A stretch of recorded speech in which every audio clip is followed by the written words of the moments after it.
Momento de decisão. Logo após o transporte, chegamos na etapa de processamento, que pode ser feito de duas maneiras, via seca e via úmida, como mencionei. Processamento via seca. Existem dois métodos mais utilizados. Primeiro, o lote de café segue diretamente para a secagem em terreiro suspenso ou secadores.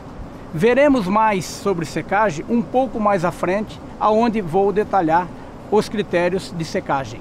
Segundo, o café passa pela pré-limpeza e o lavador para fazer uma separação de grãos, boias e passas e o café cereja. E dessa forma seguem para a secagem no terreiro suspenso ou secador, ou mesmo um misto entre terreiros e secadores. Nesta operação de separação já é executado uma limpeza de folhas, galhos, os galhos secos, impurezas, terras, torrões e pedras.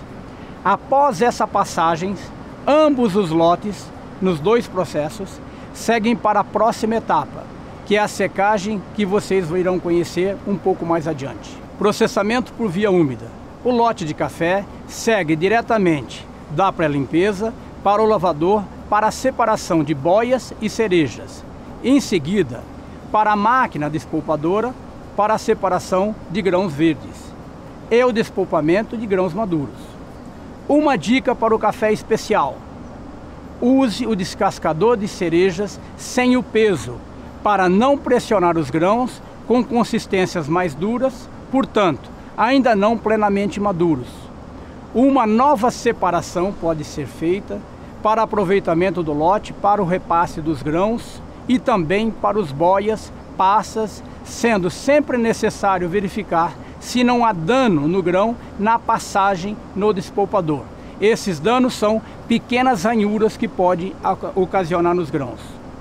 O lote, pós-passagem no despolpador, poderá ser enviado para secagem ou ainda passar por novos processos, como a desmucilagem mecânica ou através de tanques de fermentações.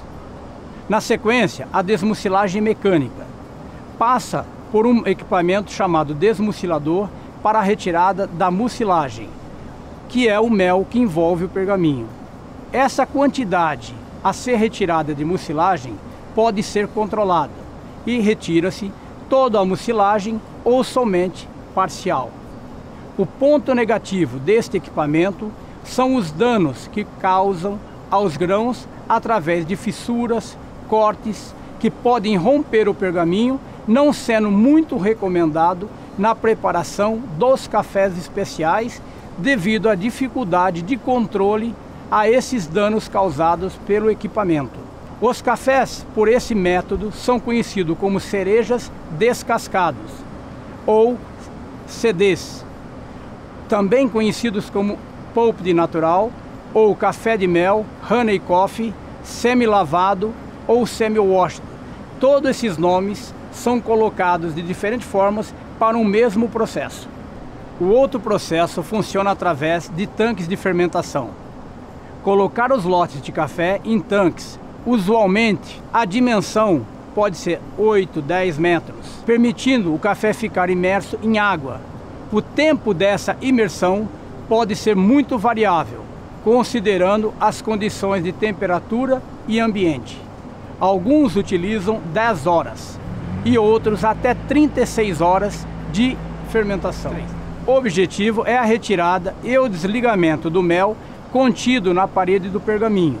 Alguns utilizam este método de forma bem sucedida, tem sido através do despolpamento do lote na tarde e noite do dia anterior, e o café repousa à noite nos tanques de fermentação, e no outro dia, após uma movimentação dos grãos nos tanques, através de um rodo de café para movimentar e enxaguar os grãos dentro do próprio tanque.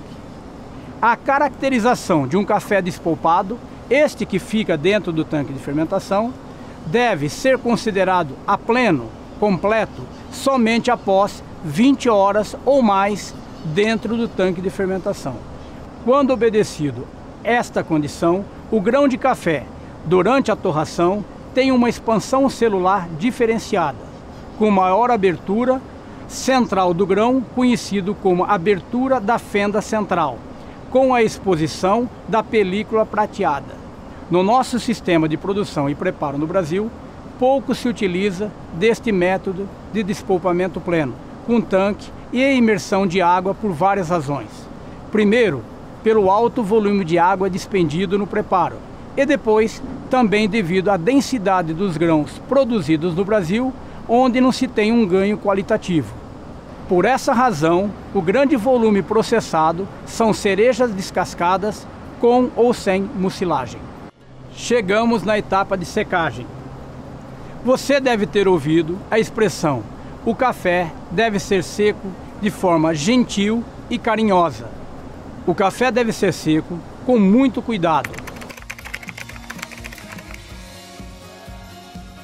Conforme pesquisas realizadas e comprovadas pelo Dr. Flávio Borém, da Universidade Federal de Lavras. Antes das pesquisas científicas obtidas pelo Dr. Flávio Borém, a secagem era realizada de modo muito empírico.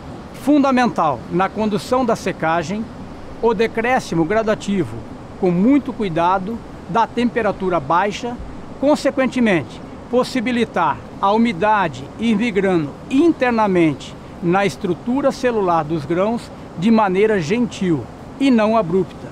Assim, o resultado em lotes de café de alta qualidade serão uniformes e regulares nas cores e também mais duradouros nos atributos intrínsecos de qualidade.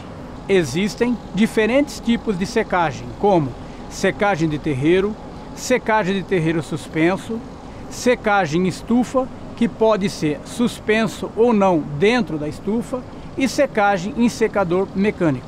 Muitos produtores realizam a combinação entre mais de um tipo de secagem. Por exemplo, iniciam a secagem no terreiro e fazem a finalização no secador mecânico com a temperatura bem controlada. Um dos pontos fundamentais na secagem do café é que a mesma deve ocorrer de forma lenta, quase como se estivesse secando na sombra. Isto mesmo, quase secando a sombra, preservando a qualidade dos grãos de café.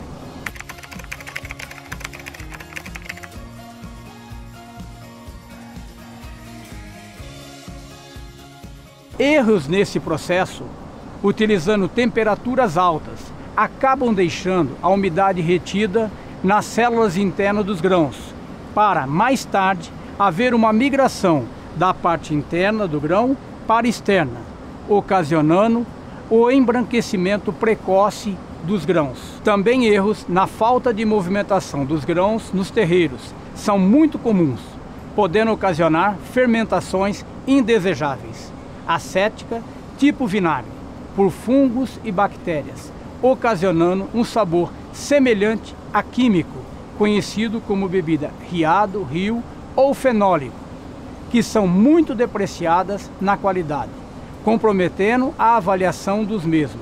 Lotes com estas características de sabores não são aceitos como cafés especiais.